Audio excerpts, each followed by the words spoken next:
నమస్కారం, నేను శాస్త్ర. Welcome back to our channel.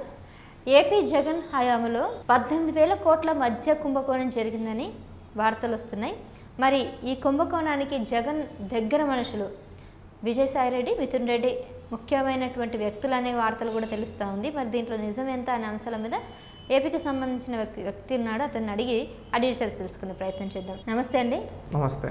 Vijayasai Reddy, Mithun Reddy కనుసన్నలలో మధ్య కోణం కుంభకోణం జరిగిందనేది మనకి ఇప్పుడు వస్తున్నటువంటి వార్త. మరి వీళ్ళు ఇంత అరాచకంగా, ఇంత దౌర్జన్యంగా ప్రజల దగ్గర డబ్బుని దోచుకుంటూ ఉంటే జగన్ వెనక్కుండి నడిపించారా, లేదా జగన్కి తెలియకుండానే ఇదంతా జరిగిందా?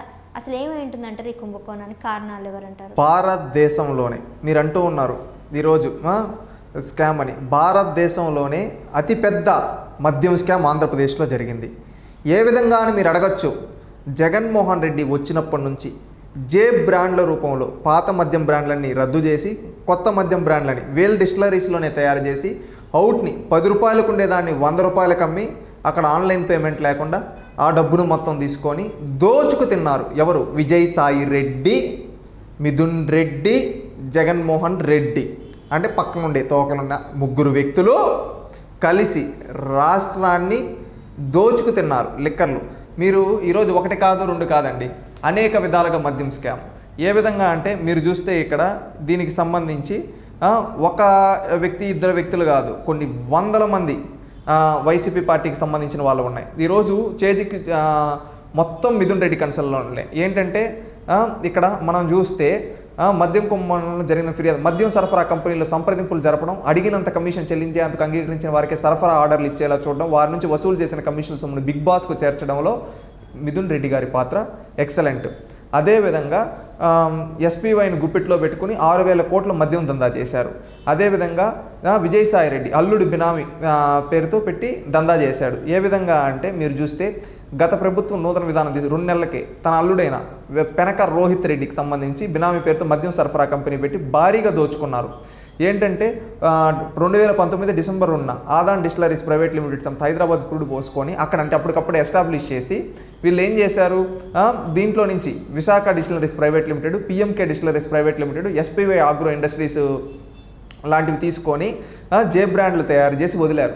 కొత్తగా ఏర్పడిన ఈ కంపెనీలు కేవలం 25 నెలల్లోనే 1,164.86 కోట్లు విలువైన మద్యం సరఫరా ఆర్డర్లు దక్కాయంటే గత 4.5 ఏళ్లలో జగన్మోహన్ రెడ్డి ఏ విధంగా అరాచకం చేశాడో మీకు అర్థమవుతుందా? ఈ విధంగా అరాచకాలు చేశాడు జగన్మోహన్ రెడ్డి. 1 కాదు 2 కాదు, 1000 కోట్లకు పైగా స్కాములు. మరి ఇంత అరాచకం చేస్తున్నప్పుడు జగనే ఇదంతా చేస్తున్నారనే విషయం కూడా తెలుసు.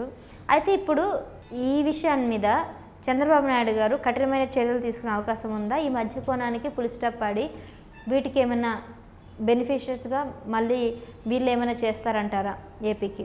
ఒకటి, ఇప్పుడు దీనిపైన వీళ్ళని అరెస్ట్ చేసే ఛాన్స్ ఉంది. ఎవరిని? విజయసాయి రెడ్డిని, మిథున్ రెడ్డిని. ఎందుకంటే ఇప్పుడు బేవరేజెస్ కార్పొరేషన్ చైర్మన్ వాసుదేవరెడ్డిని ఆపేశారు. ఇప్పుడు ఏమంటే దీనికి సంబంధించి ఎవరైతే ఉన్నారో వీళ్ళనందరినీ కూడా ఈ కేసులు కొంతమంది అప్రూవర్గా మారితే జైలుకి వెళ్ళబోయే దాంట్లో జగన్మోహన్ రెడ్డి గారు కూడా ఉంటారు. ఈ కేసుని ఎన్ఫోర్స్మెంట్ డైరెక్టరేట్కి పంపించి ఎన్ఫోర్స్మెంట్ డైరెక్టరేట్ నుంచి ఈ కేసుని మొత్తం ఎవరైతే ఉన్నారో వాళ్ళంతా అందరినీ విచారించి దాదాపు జైల్లో వేస్తే 2 సంవత్సరాల వరకు బెయిల్ వచ్చే అవకాశం లేదు. ఆ విధంగా చేసే ఛాన్స్ కూడా ఉంది. సో ఖచ్చితంగా వీళ్ళందరూ అయితే జైలుకి వెళ్ళే ఛాన్సెస్ వెళ్తారు ఖచ్చితంగా. ఈ కేసు ఎన్ఫోర్స్మెంట్ డైరెక్టరేట్ సిబిఐ విచారిస్తుంది. అదేవిధంగా ఆంధ్రప్రదేశ్ సిఐడి సజెస్ట్ చేసింది. ఎందుకంటే ఇది దేశంలోనే అతిపెద్ద స్కామ్ కాబట్టి ఇక దీంట్లో జైలుకి వెళ్తే మాత్రం 2 ఏళ్ల వరకు బయటకు వచ్చే ఛాన్స్ లేదు. ఢిల్లీ లిక్కర్ స్కామ్ కన్నా ఇది చాలా ఘోరం. అవును, ఇప్పుడు ఢిల్లీ లిక్కర్ స్కామ్లో కవిత గారికి బెయిల్ రావటం లేదు. మీరు చూస్తూ ఉంటే ఇంకా బెయిల్ ఎప్పుడు వస్తుందో కూడా తెలియదు. ఇప్పటికి దాదాపుగా 2 నెలలు 3 నెలలు అయిపోయింది. ఎక్కువ అయిందండి, 4 నెలల దాకా, 3 నెలలు అవుతుంది. 2 ఏళ్ళ వరకు మోస్ట్లీ బెయిల్ వచ్చే అవకాశం లేదు. అంటే ఈ ఆంధ్రప్రదేశ్లో జరిగిన లిక్కర్ స్కామ్లో ఆధారాలతో పట్టుబడిన దానివల్ల ఖచ్చితంగా వీళ్ళకి 2 ఏళ్ళ వరకు శిక్ష పడే ఛాన్స్ ఉంది. రైట్ అండి, థ్యాంక్ యూ.